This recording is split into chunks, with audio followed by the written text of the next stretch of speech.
Guys, mini কোথায় বসে আছে বলতে পারবেন?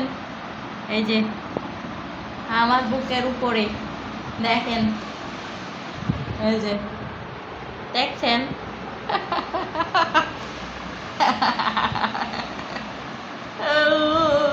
মিনি মিনি ক্যাট, তুই কি ঘুমাস আমার বুকের উপরে বইসা?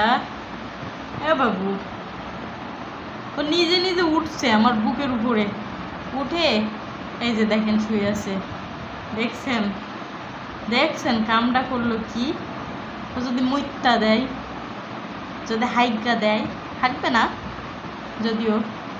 কি অবস্থা দেখেন। মিনি, তো আদর দিয়ে দিয়ে বাদর করে ফেললাম। মিনি, তুই একজনের বিলাই, তুই আমার রুমে কেন আসোস? আর আইসা তুই আমার সাথে কেন এটা করস? হ্যাঁ ওই মিনি, মিনি, মিনির হার্টবিট খুব দ্রুত চলতিছে। ও মাই গশ, ও মাই গশ, ও মাই গশ। এ মিনি এবার ঘুমায়। মিনির আসলে শরীর চুলকায়।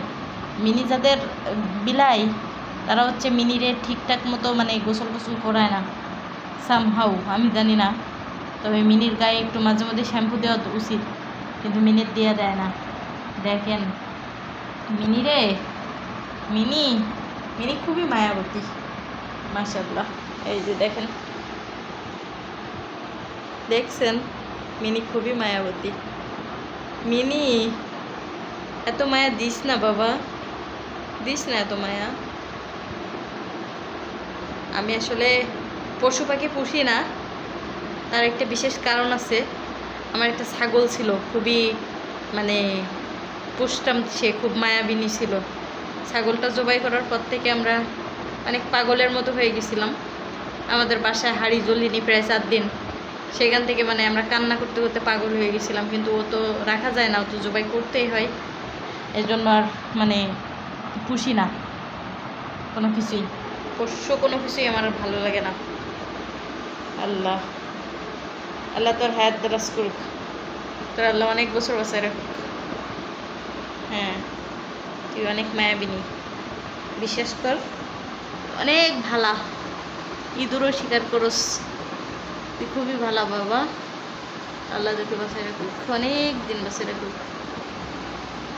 তোর ছেলে মেয়েও হোক, তোর জন্য না হয়, তোর হবে কোথা থেকে? তুই তো পুরুষ মানুষ। আমার মুখের দিকে কিভাবে তাকায়, তারপরে একটা, আরে মোবাইলটা পড়ে গেল, পড়ে যাচ্ছিল হাত থেকে। মিনি রে, কীভাবে শুয়ে আসুস? এবার নেমে গেল। এই যে মিনি, মিনি তাও দেখেন আমার বরাবরই ওই, ও শুধু গা হাতটা চুলকায়। টাটা, সবাই ভালো থাকবেন। হ্যাঁ, আল্লাহ হাফেজ।